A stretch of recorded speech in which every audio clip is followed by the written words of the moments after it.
Alright, what is going on, guys? Jordy here, back with some more Battleborn content. So today, Gearbox, or I guess technically Battleborn, they put up on Twitter about 2-3 hours ago that they did some hotfixes today. So it's going to be the first hotfixes of this game. And for those that don't know what hotfix is, it basically is like minor adjustments that they make to different characters. Kind of like how they do in Call of Duty, where they nerf some guns and they like buff some guns. Well, this is the same kind of concept, but to characters and different things of that nature. They also fix some different bugs that they've had reporting or have reports of over the last probably week, 2 weeks since the game came out. So this is going to be the first batch of hotfixes. I'll leave a link in the description if you guys are going to go check it out. And that background gameplay you guys are seeing is just a game of captures that I played as ISIC, which is kind of relevant. So let's get right into the hotfixes. If you guys, like I said, want to go check the description, the link to the article that they did or the page that they put all the hotfixes on will be in the description, as well as all of my social medias if you guys want to follow me there. Cool. So let's jump right into it. They touched on Galilea a little bit. It says, we took a good look at Galilea's damage and found that she still has the ability to kill players in a short amount of time, which if you guys have been playing online, you probably realize that Galilea is pretty overpowered. So it says, we want to promote the health regeneration and zone control loops, so we reduce damage some more. The shield throw skill was set to a high damage multiplier, which we usually award to skills that deal damage only. Since the shield throw has a stun, which is absolutely retarded good, her stun is so good. You just stun and you just beat them with her sword. So since the shield throw has a stun, we reduce the damage to match other skills that contain crowd control on top of damage. So the two things they did to Galilea, they reduced her great sword damage by 18%, and they also reduced her shield throw damage by 33%. This is a huge change for Galilea. I've been playing Galilea so much since I unlocked her, which you unlock her at level 12. I've been playing her so much, and this is a pretty big thing. The shield throw damage was reduced by 33%. Now that might not necessarily sound too bad, but that's 1/3 of the damage that it's been doing, just reduced right then and there. So a good thing to do with Galilea is to hit her with the shield, or hit like the enemies with her shield throw, and it stuns them, which it still stuns, so that's good. But that just takes such a good amount of damage out without that 33% reduced. So you'll hit any of the enemies with the shield. They'll go down, and then you just pop your RB, which kind of gives her a buff, and then you just beat the hell out of them with your sword. So that's really interesting that the damage got dropped a little bit. It's gonna create the game, or it's gonna make the game a lot better, because people aren't gonna be using Galilea as much. So that's cool. That's good. Also, the great sword damage reduced by 18% is pretty good too. So it makes her just a little more balanced, which is good. So I like it, but I don't like it. Like, I use her a lot, but I want her to be good, you know what I mean? So next, they actually hit Miko a little bit. So it says, Miko's ability to heal others and itself at the same time. Itself, keyword there, because it's genderless. It's kind of funny. Miko's ability to heal others and itself at the same time proved to enable duo of players to dive enemies without much risk, which we've all seen. It's crazy. You put Miko and Montana together, or Miko and anyone who can deal a lot of damage. It's just dumb. It just gets unfair at that point. And then it says, now Miko players will have to navigate spaces with more precision and rely on allies to peel off enemies more often, instead of being able to just turn and run away, which is good, because I've noticed that a lot of people that play Miko, they just turn and they just run. When they know that they're going to lose the firefight, or when they know that they're going to lose that battle, they just turn and run, and it's actually really annoying. So the two things they did to Miko, they reduced the movement speed bonus of Miko's level 7 left helix augment, fight or flight, that's his two level 7 perks, to 15%, and its duration to 2 seconds. So they kind of nerfed his level 7 skill tree, or skill that you get when you hit level 7 with Miko. They reduced it to 15% and its duration to 2 seconds. So they kind of hurt that a little. And then they reduced the healing effect of the biosynthesis by 25%. So he's not going to be as good as he was. That's a pretty big reduction. 25%. That hits like pretty hard on Miko. So He's not going to be as prominent, which is good. I really like that. I just recently started playing as Miko, and I noticed right away that he was just overpowered. You put Miko with Wrath, or Miko with Montana, or Miko with Galilei, which now that's kind of impossible. It was just overpowered. It was just unfair, and I'm really glad that they decided to touch on Miko. So next we got ISIC. ISIC was actually hit on this one, which is he was hit pretty bad actually. And I've been saying this in a couple of my other videos, that if you guys have seen any of those, I was gonna make a video about ISIC and like the craziness that he can do with his ultimate and all that stuff. I was actually gonna be making that video, which this gameplay you're seeing right now was gonna be a part of that video, and then the hotfixes came out and it kind of hurt my video in a little, but I'll be using the gameplay regardless to be making this video. But his hotfixes are pretty bad. I'm gonna have to say that right now. So let's just jump into it. ISIC's rotating wards allow ISIC to soak lots of damage while dealing lots of damage.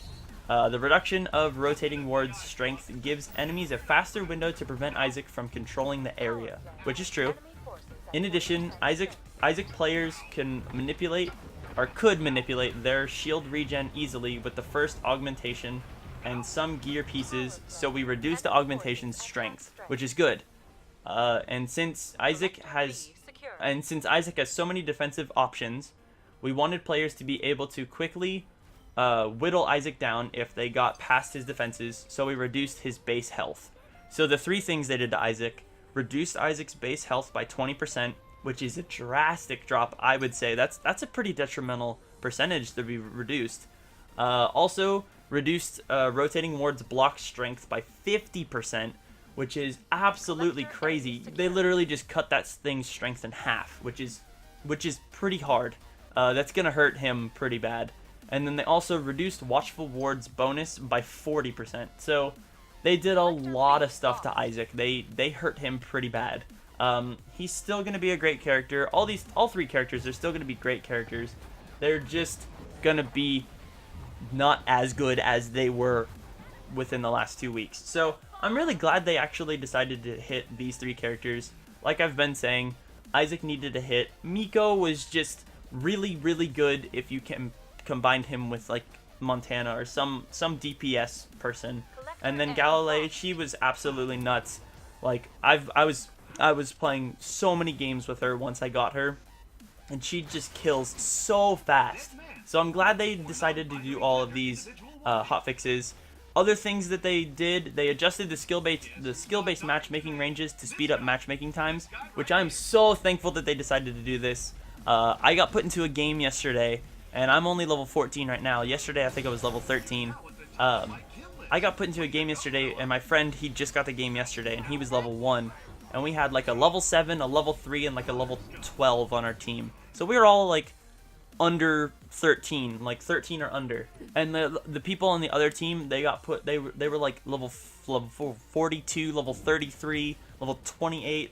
It was crazy. It's just not really fair. I think that they needed this sort of adjusted skill-based matchmaking thing. So I'm really glad they decided to do that. Also, they fixed the minor audio issue on the Meltdown map Paradise. I don't know what was wrong with the map, but I guess there was an audio issue, so they just fixed that.